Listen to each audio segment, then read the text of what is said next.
get into one of my cars, you get in the win.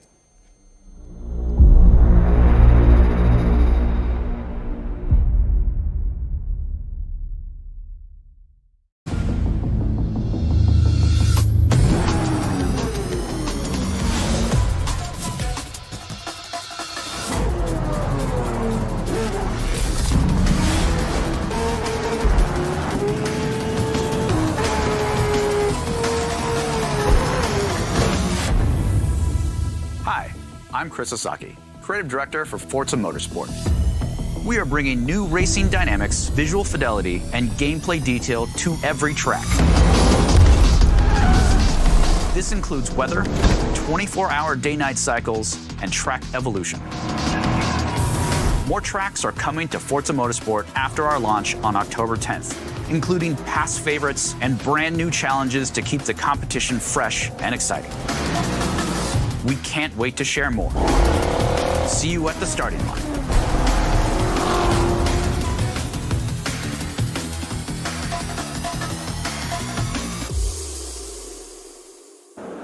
Hi, I'm Ryan Blaney, a third-generation race car driver, and we dedicate a lot of our time to going as fast as possible.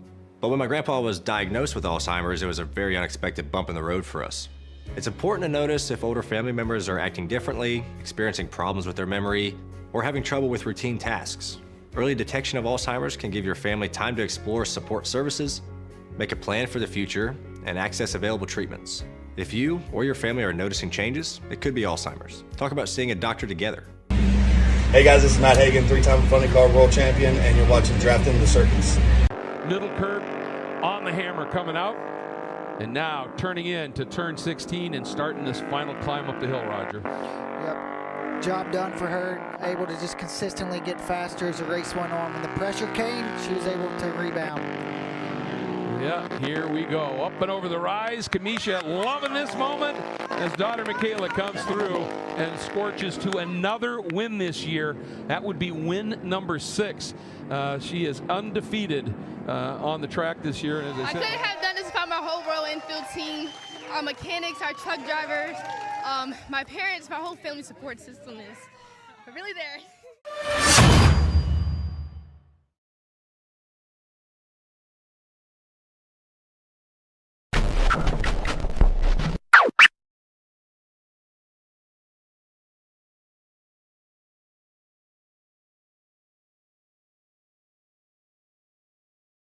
Driver,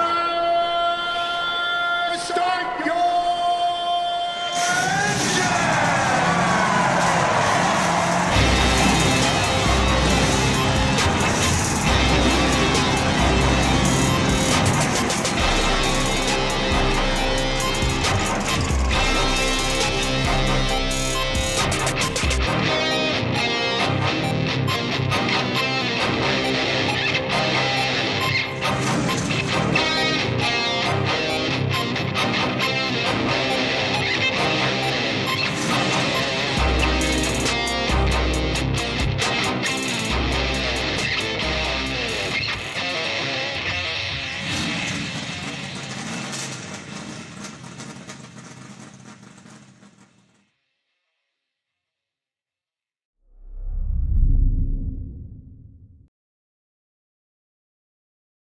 Good evening, race fans. Welcome to the Hoobazoo Radio Network.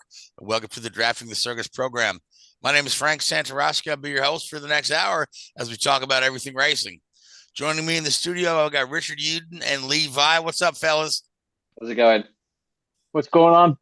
Not a whole lot. I'll tell you what's going on. We've got a very special guest joining us tonight.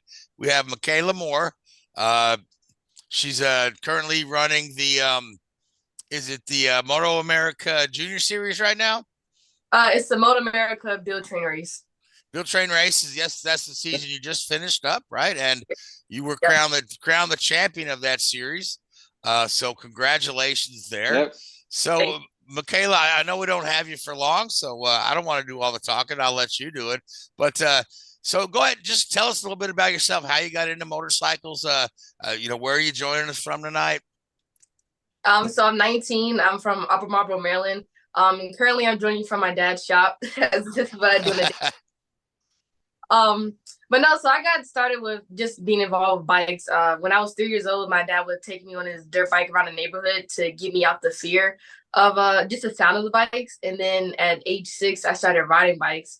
I had a four-wheeler, and then I flipped the four-wheeler, and they thought I was going to be done for the day, and I wasn't. I tried a Yamaha TTR 50, and then from there, just everything was just family fun. My dad is a motorcyclist himself, so he just tried to keep everything like family oriented, and see if me and my brother would take to the sport, which eventually we did. My parents, they put us in gymnastics. Well, they put me in gymnastics, ballet, and soccer, and we didn't really like take to it like that. So I guess when it came to motorcycles and dirt bikes, me and my brother really enjoyed that. And then at age 8, I think I started like my first mini moto race, which basically a dirt bike with street tires on it. And then at 12 years old, I started on a Ninja 250, did my first track day. And then ever since then, I've been racing since 2017 with Moto Gladiator, and now I'm the MotoAmerica BTR champion. So it's definitely been a fun ride. Yeah, so the BTR series itself is quite interesting that in the fact that you've got to build your own motorcycle there and train. So tell us a little bit about, and that's an initiative for female racers to get them into the sport, correct? So Yeah. What was your experiences like, when you got the unassembled bike and whatnot, So I actually applied, or I take that back. I had got an email from Alyssa Paris in 2021 to be a part of the BTR for the flat track program. I didn't get any of the logistics back, and also had a season plan for CCS, which is a organization that I race with now. So I didn't get the information back in time from Brienne. So I just was like, all right, I'll just do my CCS season. 2022, I took a whole year off of racing, but I knew someone that was joining the program. So I kind of like followed it through her, and then I got to watch one of the races when it came to New Jersey Motorsports Park, and I, talked more for about the program and things like that. And then she was like, you'd be a great fit for it. You and your racing experience and things like that. You can help elevate the women that are currently in, because it's like a 2-year program. So this year we had 6 new and then 6 returning. Come next year we'll have, I believe it's going to be 6 and 6 again. So a team of 12. But then this year, because everything kind of started so late in the season, I didn't apply for it until February. And then around April time, they told us that we was going to Texas for a week, 4 days to build, 2 days to train on them, and then get ready for your races from June all the way to August. Well, very cool. So Makayla, I am a motorcycle guy. I have a Harley Davidson, and I know big time how hard it is to ride that Triumph. Coming from a sport bike where you throw that little sport bike around like crazy, you kick your knees in the corners, you're dragging knees in every little thing you do. And I got to watch a couple of your races this year on YouTube, and I'll tell you what, you are impressive to watch, because you're taking that hot center, that Triumph, and you are dropping knees on pavement like it's just a little Ninja 250, like it's no big deal. And I have got to say, that's very, very impressive, because you just can't do that on those high center bikes. But you just throw it around like there's nobody's business. And the race this year has been exhilarating. And I know a couple of times when you won the championship, and there was a little fact that I found out after you won. You led every lap of every race this year. You were up front. You had the girls chasing you all season. That's impressive. And I just got to say, nice job. Keep it up, because that's a tough feat, and you're crushing it. You crushed it this season. I look forward to seeing what your season coming up have got in store for us, because you got a big road ahead of you, and it's going to be awesome. So congratulations. Thank you. Yeah, I'm by no ways a motorcycle guy by any stretch of the imagination. I've seen people crash cars, and that's one thing, but crashing a damn bike when you've got nothing around you, that's just stupid. Sorry, that's crazy. There's something biologically not right there. But no, I have a huge amount of respect for you guys and what you do. It's amazing, and the fact that Lee just threw out there. I mean, people claim Max Verstappen's boring. Well, you must have had them asleep most of the season. Then leading every lap there. That's an amazing Yeah. achievement. No, that's fantastic. So what's your? I think you say it's a 2-year program, so you've got another year in this series, I guess, next year. Is this a ladder, a stepping stone to future career in motorcycle racing, or where do you see that going? So next year, the ladies that we had, well, at least the 6 new that we had this year, they can have the opportunity to come back next year. So I believe they said the program's going to get better. So they may run our program the same way as far as, we go out to a shop, things of that nature, we build the bikes. So for next year, actually, I thought my season was over with at Pitt with BTR, but I got the opportunity to be a third rider for a team in the New Jersey round for a junior cup. So I'll be racing there on the Ninja 400. And then come next year, the plan is to come back, hopefully, which I think they will, because every year they do better in selecting riders. So their first season, they accepted ladies with no experience at all, just to kind of get their feet wet. And then last year, they accepted more ladies with experience, and the same thing for this year. So I feel like they'll keep progressing when it comes to building this program up and what it is. Because like I said, there's a lot of ladies out here that races bikes. And I mean, just being a part of the BTR program, I didn't realize how many ladies race. And so, like I said, you have somewhere like Royal Enfield that gives a platform for us to race on. Excellent. No, good luck. Yeah. Listen, if you led every lap and won every race in your first year, I could think what you're going to do in your second year. Yeah. you're gonna lap everybody. So yeah.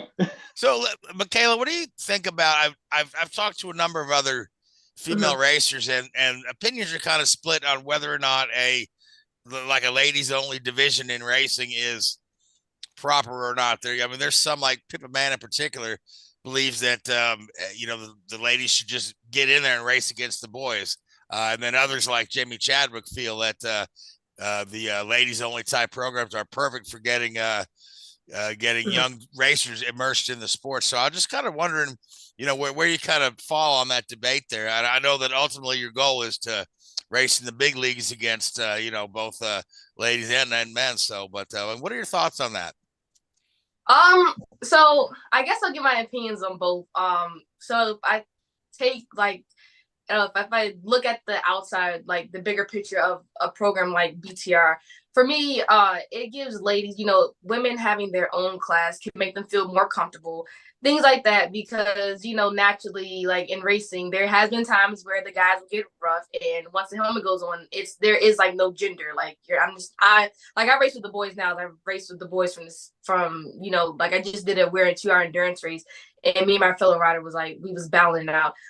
For me, I'm comfortable doing both. If there's a platform and you want to get into racing and you feel like, for you to feel comfortable, if you want to join women's, then you can do that route. Also, at the same time, if you're like a racer's a racer, whether you're male or female, and you want to take that route, you can do either or. For me, I feel as though racing is racing, whether you're racing in grade of ladies, whether you're whether it's a mixed grid, whatever. At the end of the day, I'm a racer, and my job is to win a race, as I try my best to do. So, like I said, if it's going against women, cool. But also, I feel like with the guys, you just got to be a little bit more aggressive. It brings out the more competitive side to you that you may have realized you didn't have before. All right, that's the best answer I've ever heard to that question. So, absolutely, yeah. Hey, Makayla, I know you got to get out of here. You got some other commitments tonight, and we don't want to hold you up from those commitments. And for me, I want to say thank you. I want to thank Royal Enfield for putting on the BTR program. I think it's an amazing program to get a lot of riders, a lot of female riders, their foot in the door. And just watching you out there, I think you're going to motivate a lot of these women out there to get into this. So, yeah, we appreciate it. I thank you. And yeah, we'll see you on the track for sure. Yep. Thank you. No, good luck. Good luck. All right. And Makayla, where can we find you on social media? On my Instagram, it's Makayla_more03. It's MIKAYLA, and then underscore with more 20 or 2 O's and then 03. 03. Okay, excellent. All right. Well, listen, good luck to you. I know you've got some more races coming up this year and a big year next year. So yeah, I know you've got a dinner to get to, so I don't want to hold you up. But thanks again so much for joining us on Drafting the Circuits. Thank you. See you guys. All right, see you. See ya. All right, so that was Mikayla Moore. Keith, do we need to take a break to reset the templates or no? I don't know what Keith's saying, but anyway. I think that's a yes. Yeah, That's a yes. Yes. Okay. So yeah. All right, we're gonna take a quick break then, okay? And we'll be right back. We'll talk about this weekend's INDYCAR and NASCAR races and preview the upcoming Formula One.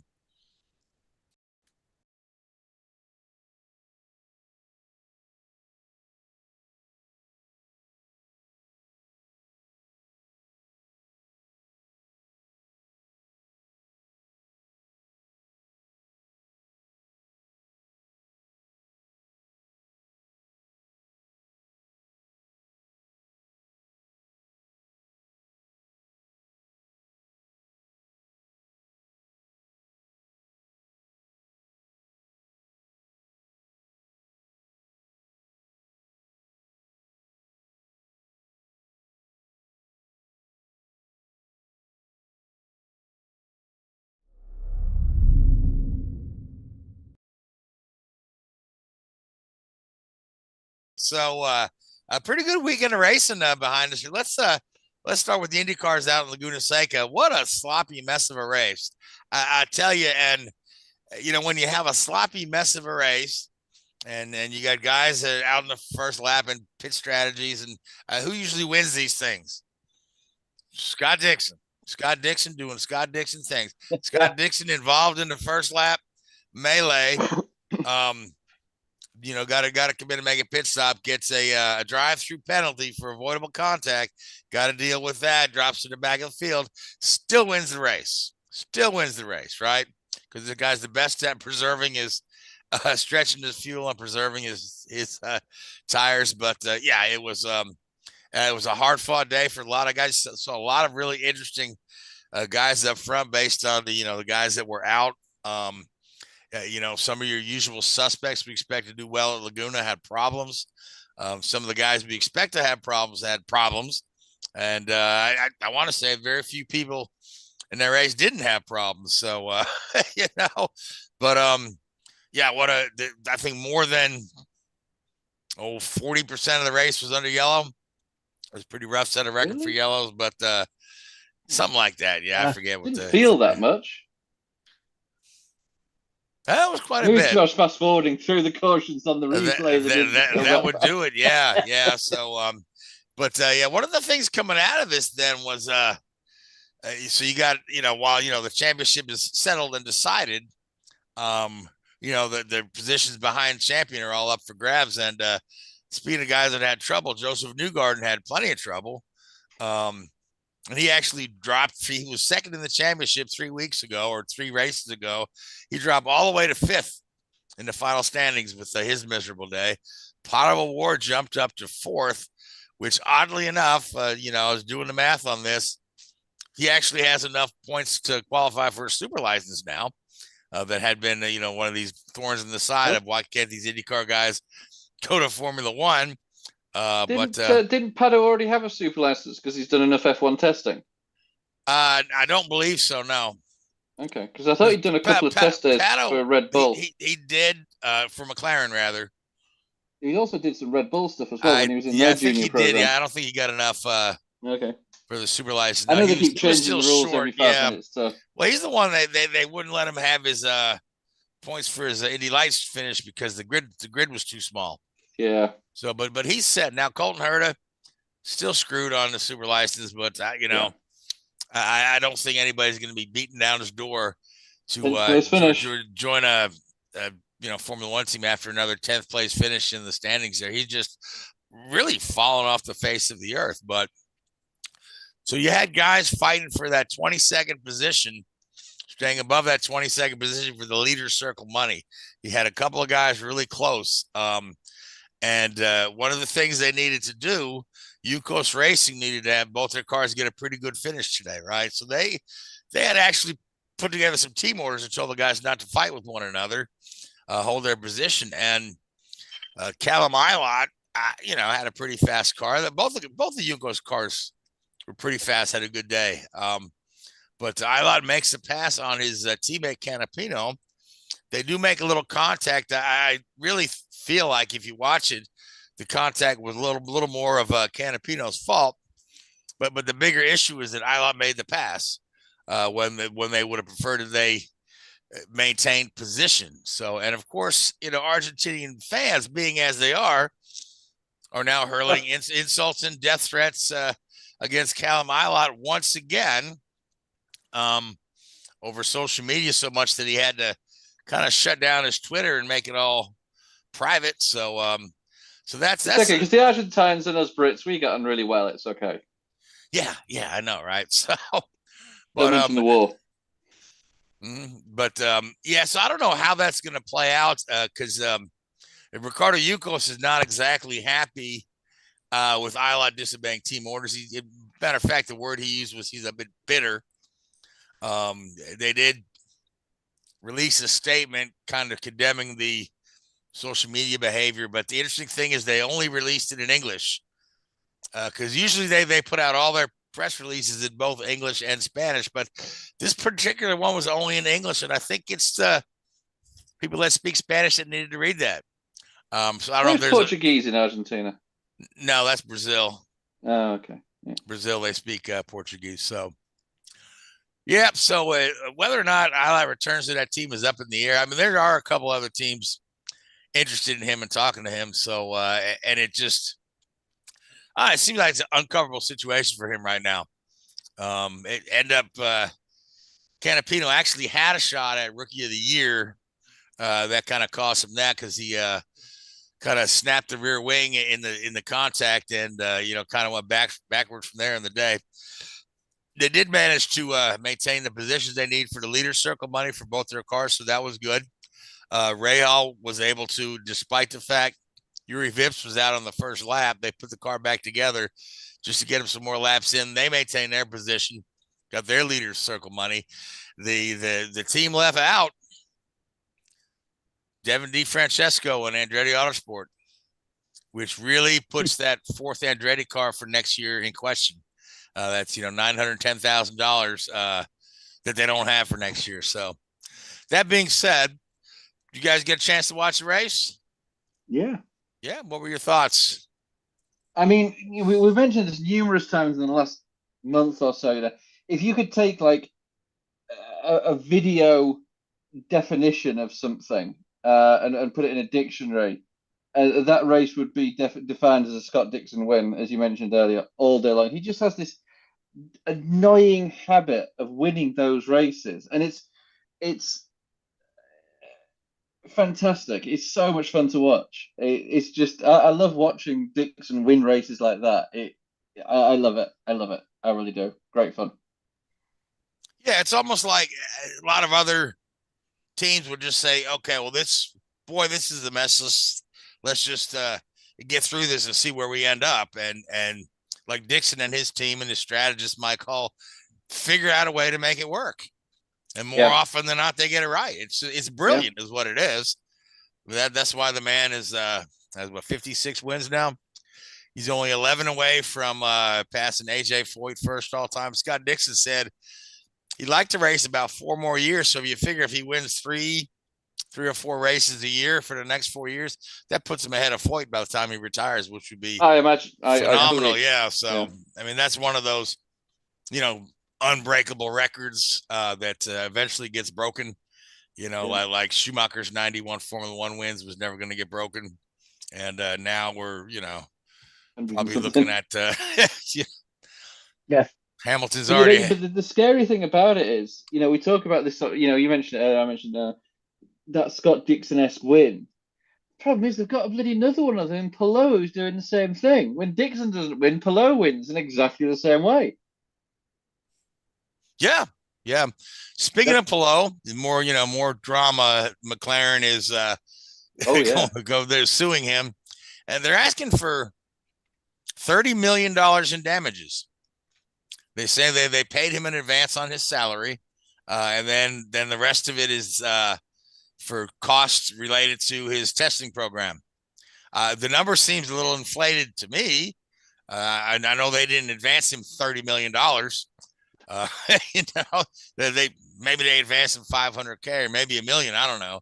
But this will be interesting to see how it plays out in court. There was some documents released today with the particulars of McLaren's complaint that there was a secondary contract that was also signed by Palouse. So the first one would have been voided in the last lawsuit that Chip Ganassi won, but this contract is said to be separate from that, and this is just for the Formula One testing. So I don't know how all that's going to play out in the courts. That'll happen through the off season, but hopefully they'll settle it behind closed doors, and Palouse could just get on with the business of racing. McLaren will move forward with David Malukas in that seat. So we'll see how that goes. So Lee, you get a chance. Downgrade, isn't it? No disrespect to David Malukas, but it's. Yeah. But I think that again, like you said, that's Richard, a lot of money. Palouse was a good fit at Ganassi. Really has been. So yeah. All right. So Lee, what are your thoughts on this race and some of these other side note stories? I did not get a chance to watch Laguna Seca this weekend. I was busy inspecting my eyelids for leaks, so I missed that one.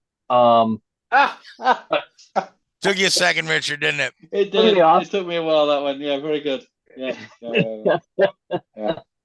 Need to inspect tonight, your phone snappy, to make sure it's the right way up as well. I know, right? Yeah, so I mean, I didn't get to see it. I've been watching some of the news, afterwards, and it's, I saw the Palouse thing, and I mean the suing. I mean, that's F1 money right there, and I mean the guy's not even in F1 yet. So but I mean Scott Dixon, like you said, the guy just knows how to win races when the chips are down and it looks like a crapshoot. He just shines on like a crazy diamond and comes out on top. So we say Scott Dixon doing Scott Dixon things. Yep. So yeah, you just can't. People are short of wanting to compare him to the modern. They don't want to call him the modern. They say, you can't compare him with Foyt or Mario or the Unser. No, you can't compare drivers from different eras. But Scott Dixon is certainly the best of this generation. You know what I mean? Yeah. And so what if he didn't race on dirt or hop in a NASCAR and win the Daytona 500 every now and again?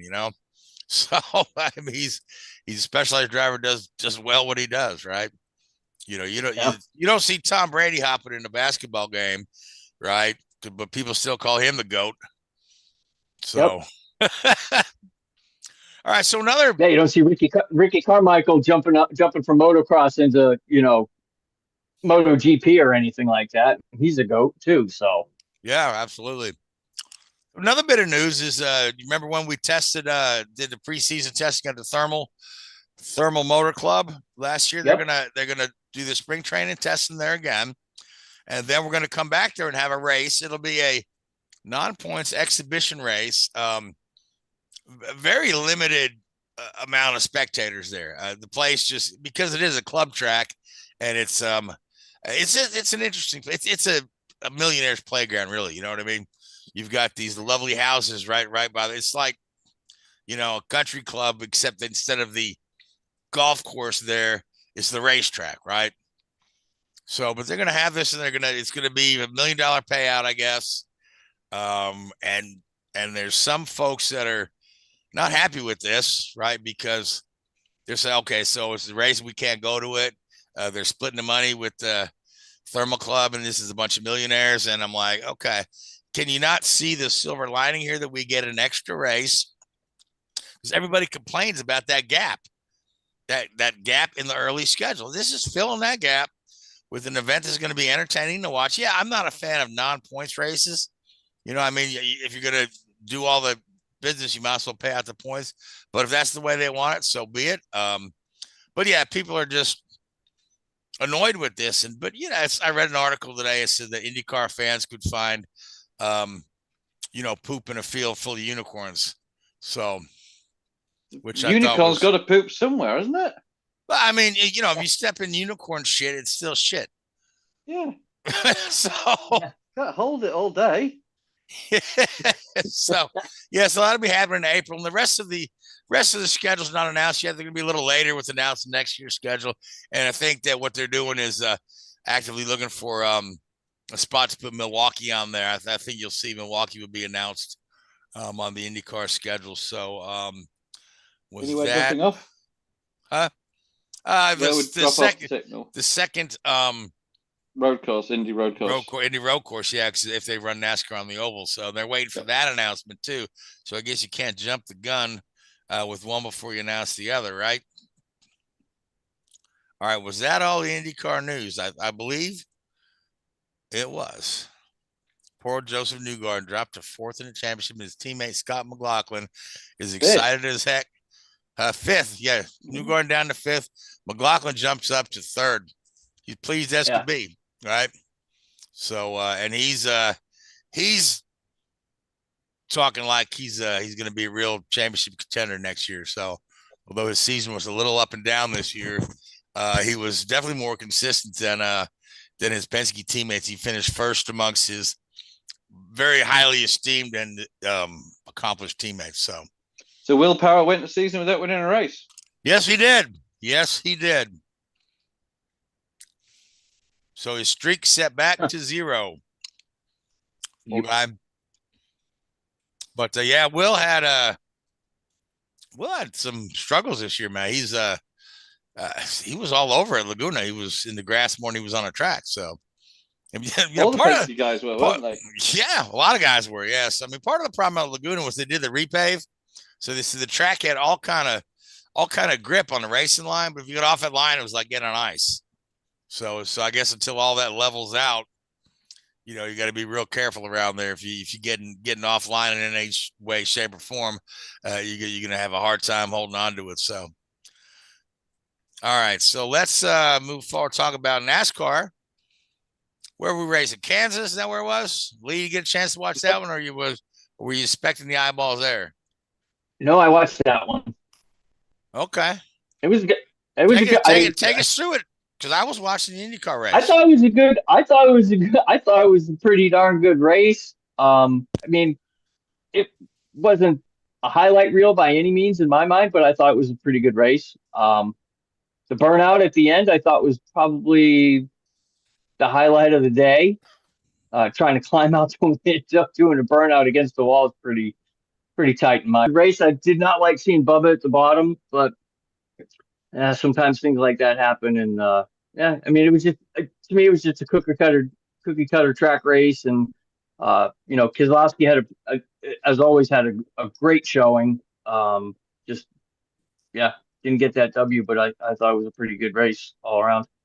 Yeah, but Tyler Reddick did get the W. Yep.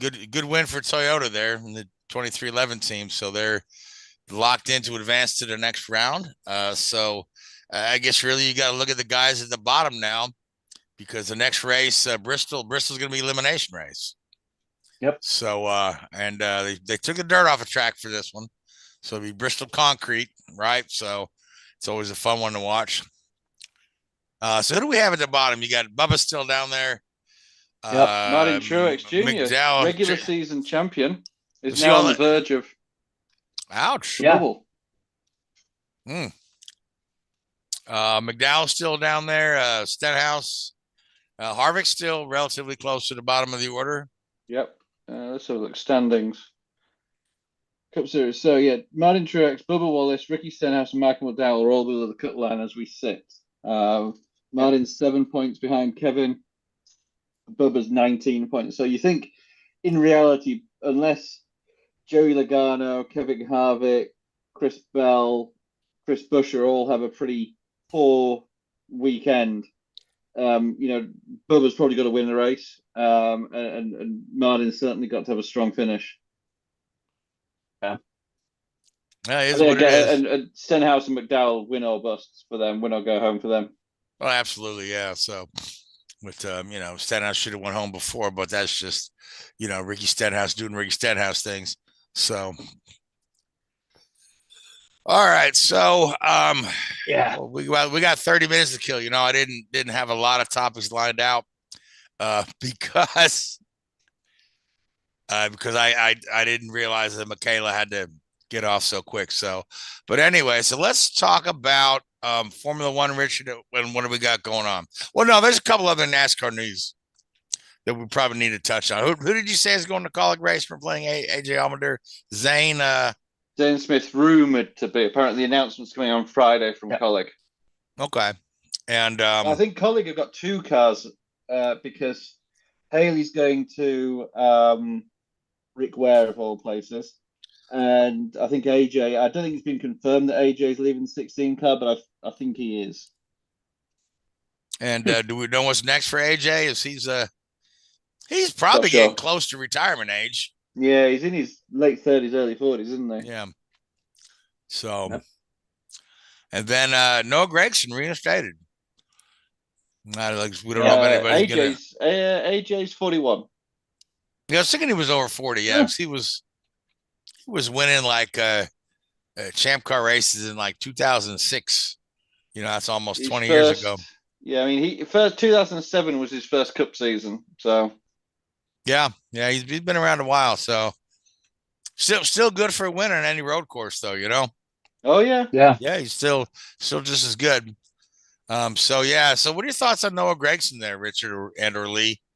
I kind of think this is a really short suspension, based on the precedent set by Kyle Larson having to sit out a whole year. I mean, I don't know what's changed so quickly. And the only real comment I read was Gregson says, "Yes, I'm a new person now." I'm like, okay, it's the cheetah doesn't change the spots, No, it's a difficult one, isn't it? I think that NASCAR has this policy in place and this structure in place for recovery, for whatever the phrase they want to use, and from my understanding, Noah's completed that. So they've got to act on it. There's no point in him completing it and going through the process, and then them not reinstating him. Because then it defeats the point of having that program in place. So I think you've got to entrust that they've done their due diligence, they've done the work. Noah's is genuine and honest, and there's been a reasonable amount of criticism over the last couple of weeks with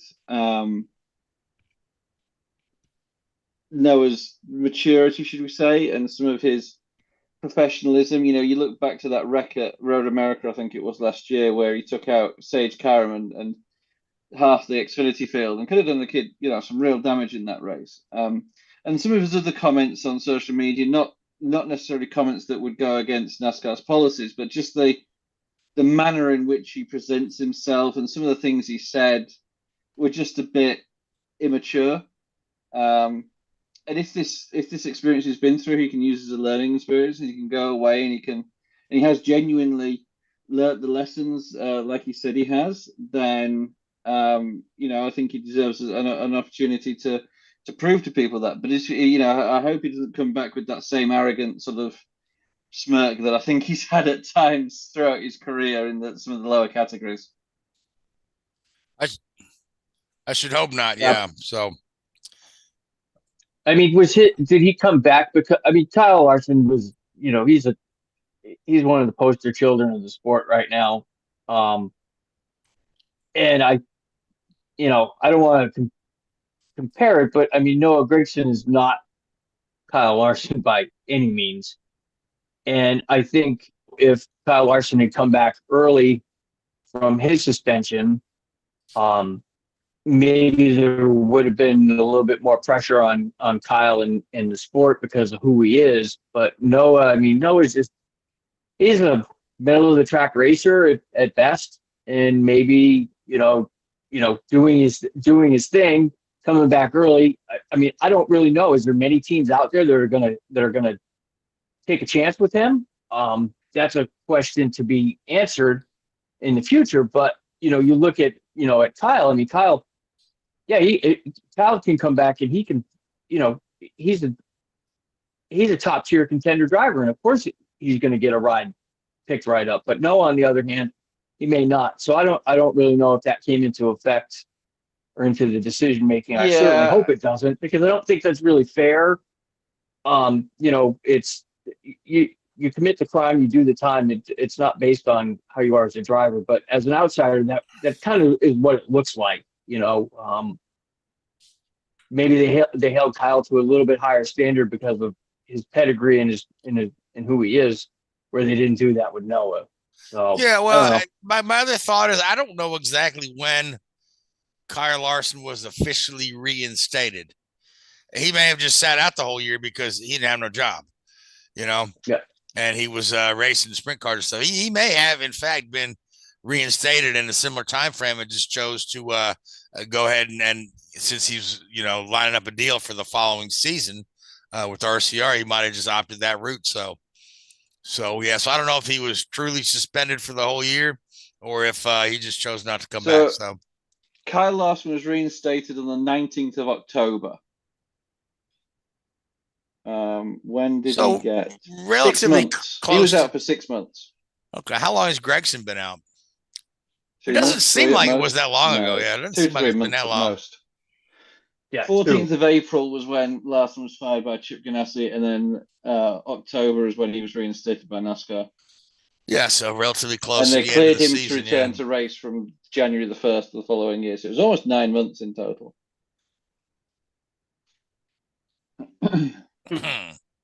Yeah. All right. So off to Bristol. Lee, you want to pick a winner for Bristol?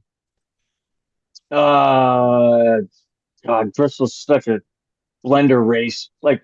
Kevin Harvick.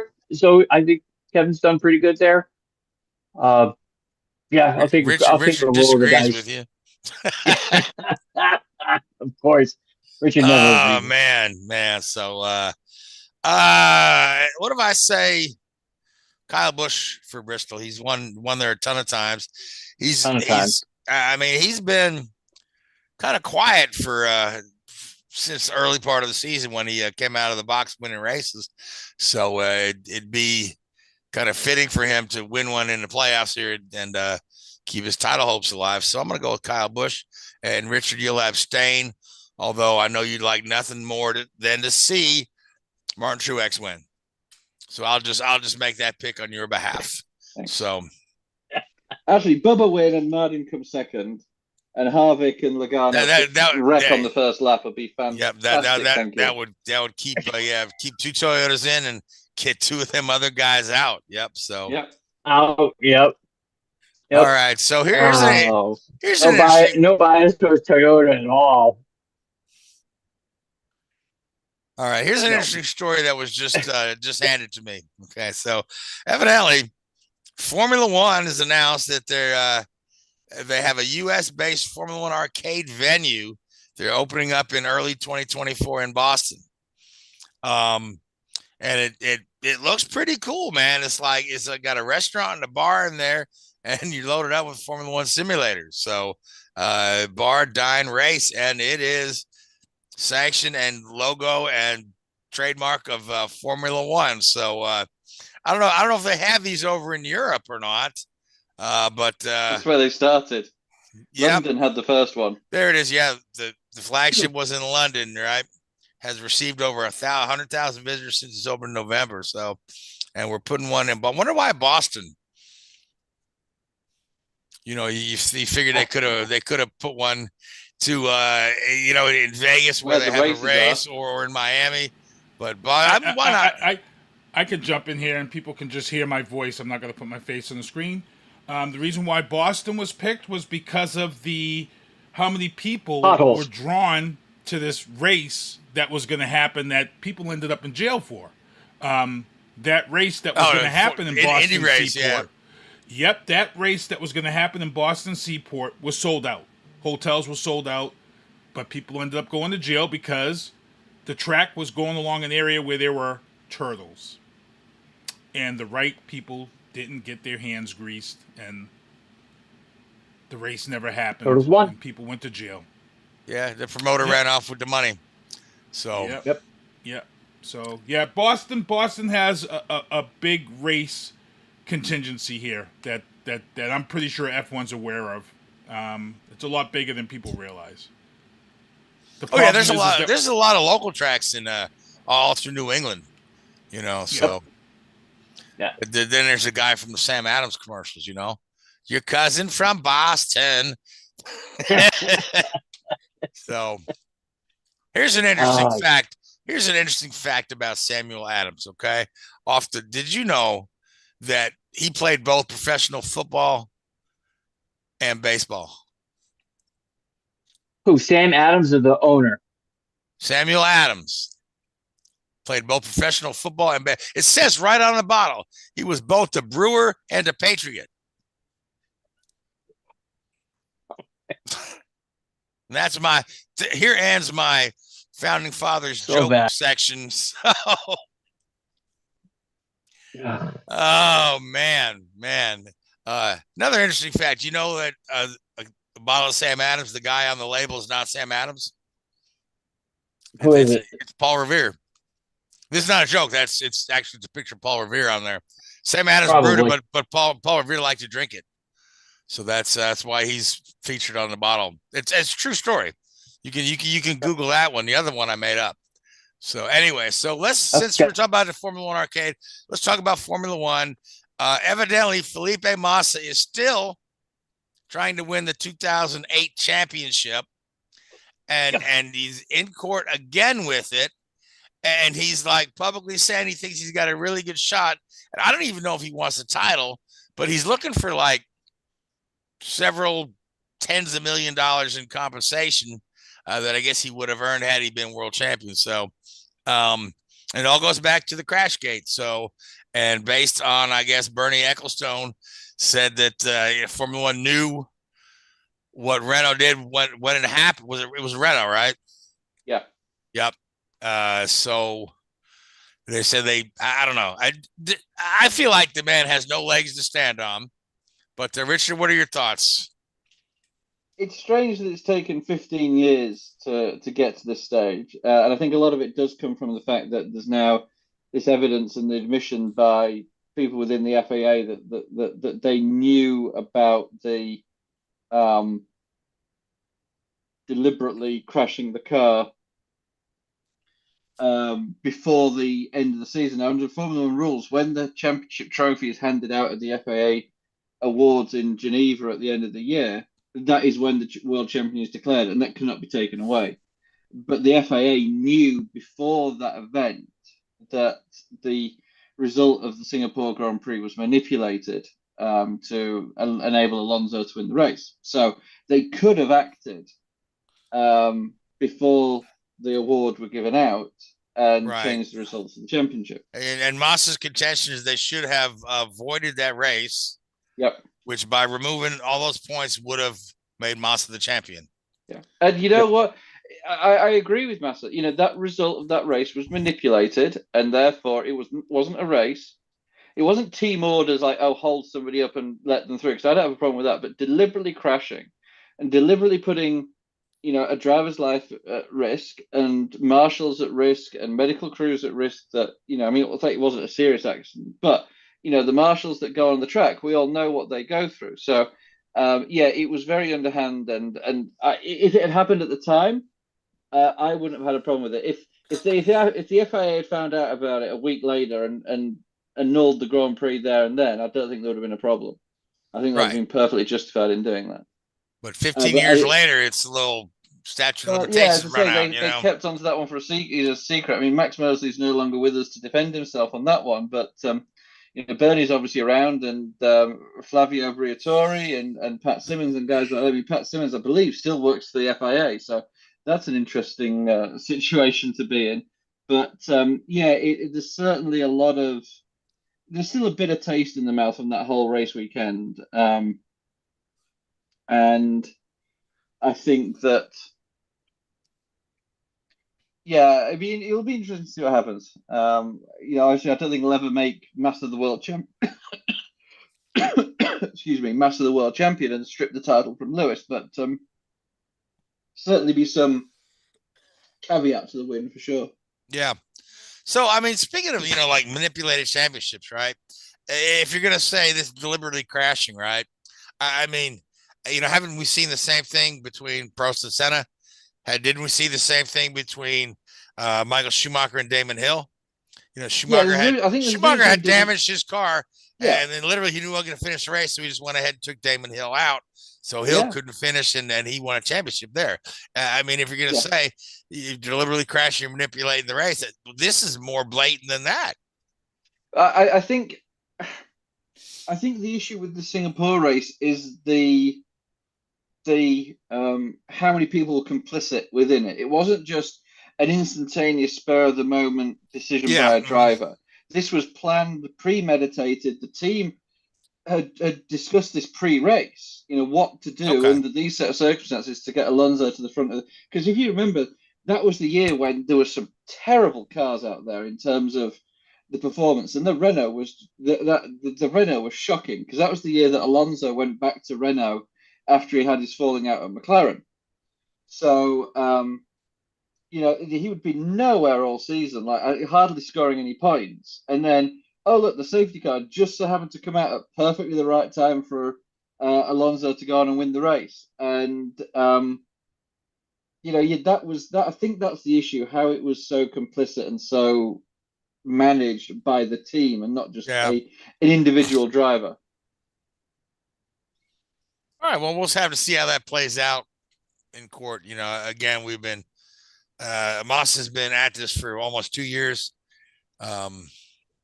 Ever since Bernie made that admission. So, yeah, but he feels like things are going to go his way in court. And I don't, if he's just looking for money, Formula One might as well just pay him off and just make this whole thing go away.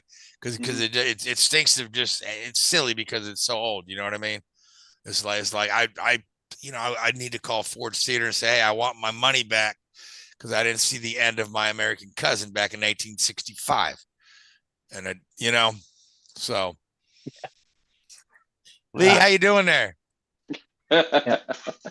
I'm good, man. Just listening to you guys, learning, soaking it all in. So where are we racing this weekend, Richard?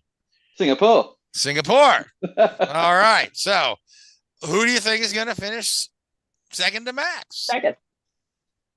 Or is this the week Max finally falters? Ooh. Max is too good. That's not happening. I'm going to go with Russell to finish second this weekend. George Russell, okay. There you go. I think the track will suit the Mercedes, yeah. Yeah, Mercedes has improved, quite improved, yeah. I mean, they say they're still half a second off from, say, Red Bull, you know, outright pace. Everyone's half a second off or more off a Red Bull. You just, like I say, because they keep winning by like 3 minutes. Yeah, you just let him have the win, and we're fighting for second place. So Lee, who do you like for second place? Or will Max falter? No, I don't know. I don't think he's going to falter. It's tough. I'm going to go. I think Lando Norris is going to get a podium this weekend. So that's going to be my prediction. Yeah, I've seen worse. Yeah. Yeah, I'm gonna say, I'm gonna go with pick Kevin Harvick to win Bristol. Couldn't have been any better than that. Yeah. Oh boy. Well, we do have some slight changes to the circuit in Singapore this year. So in the past they have this little harbour section where they go in front of a giant grandstand, which is actually in front of a floating football pitch. And then there's this little tunnel section where it snakes back underneath the grandstand. That section is being redeveloped at the moment. So they actually bypass that whole little sort of right, left, right chicane section, which I always found a little clumsy. And it's shortened the lap. It's going to make the lap a lot quicker. I think added a couple of laps to the race length, I think, because they measure laps properly. And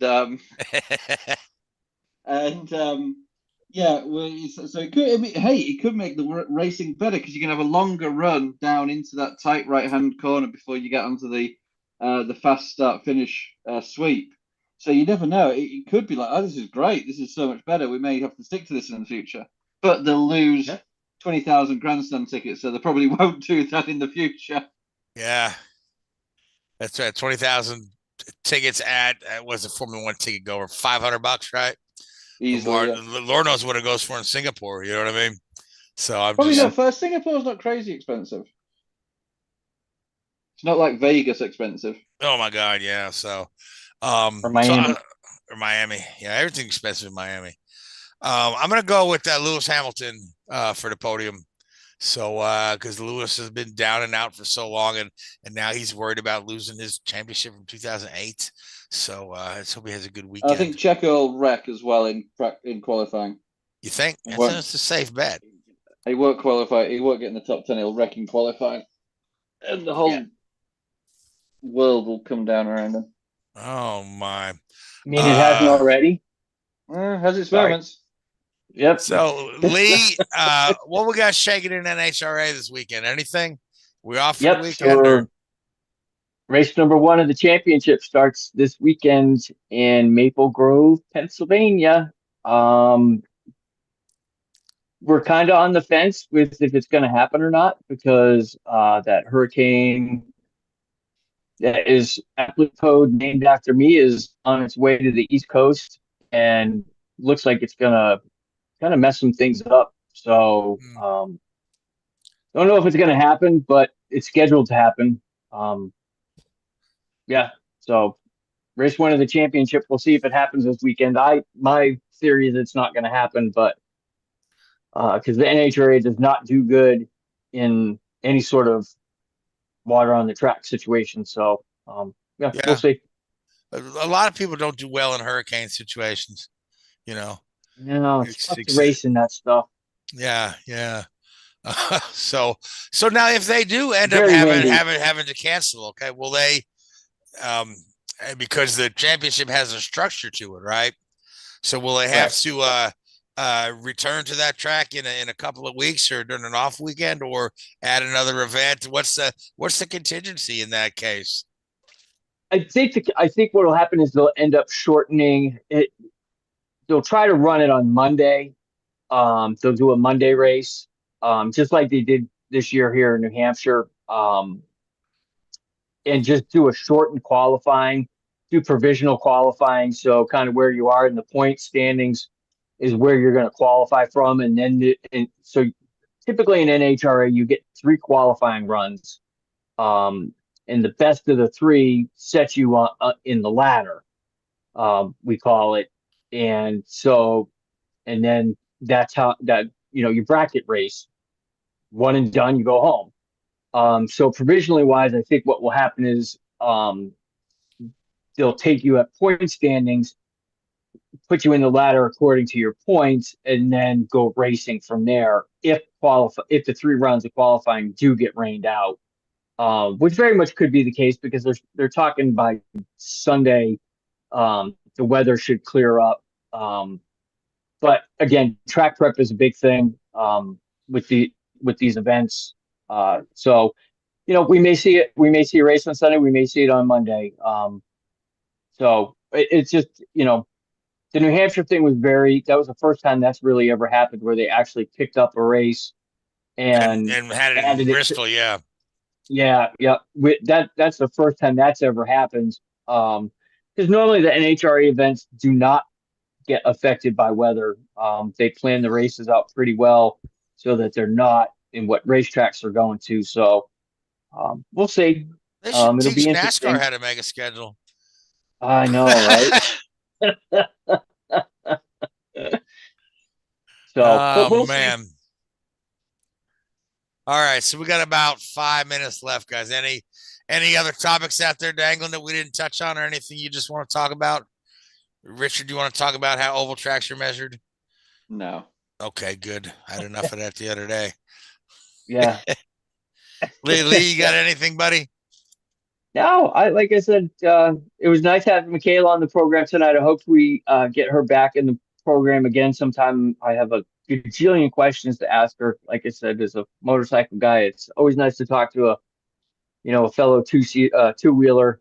But I do think she has a bright future ahead of her in whatever avenue she chases in motorsports. But it was really nice to have her on the program. So now here's a weird question, Mr. Motorcycle Guy, that is something's always bothered me, just like Richard with the speed versus time bothers him.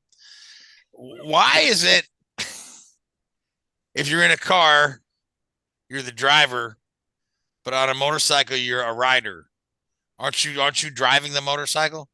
Why don't motorcyclists say I'm the driver? What? They say they do. Actually, you don't drive motorcycles. You really don't. Like, there's really and it's to drive a motorcycle. You're a horse driver now. I'm going to drive my horse. Yeah, like my pony, that type of thing. I don't know. You ride a horse because you don't drive a motorcycle. You really don't. There's very little steering involved, and the steering that's done on motorcycles is just the opposite. So if you're on a motorcycle and you want to go left, you actually turn the wheel to the right, and it'll cause you to go left. I don't believe that for a second. Nope. And absolutely. So when Frank tonight decides to go and try and drive his motorbike, he falls off. Nope, absolutely not. You go. So it's physics. If you're over 30 miles an hour and you go to turn to the right, and you turn the handlebars to the right, you're actually going to go left. So in motorcycles we call it understeer or countersteer. You don't really turn the handlebars into the corner. You turn it away from the corner, and then the bike will ride the opposite direction. Okay, well that ate up our time. So good. I'm glad I couldn't help. which is all I needed. Right. So anyway, I want to thank Mikayla Moore for coming on. Keep your eye out for her again. She gave us her Instagram address there. We'll put that on our Facebook page where you can find that. I want to thank Luis Torres, even though he's not here, but Luis Torres Multimedia, the Ferrari movie that's coming out soon, Forza Motorsport and Xbox, and the Alzheimer's Association. I want to thank you, Lee. I want to thank you, Richard. I want to thank you, Keith Hayes, our producer, and Sinister One Productions. I want to thank the Hoobazoo Radio Network, Facebook Live, YouTube, and Spotify. But most of all, I want to thank you folks that listen to us every week and appreciate it. And we'll see you in a week's time. Until then, good night. Thanks for watching Drafting the Circuits. Make sure to follow Drafting the Circuits on Facebook, Spotify, Twitter, and YouTube. Drafting the Circuits is a Sinister One production.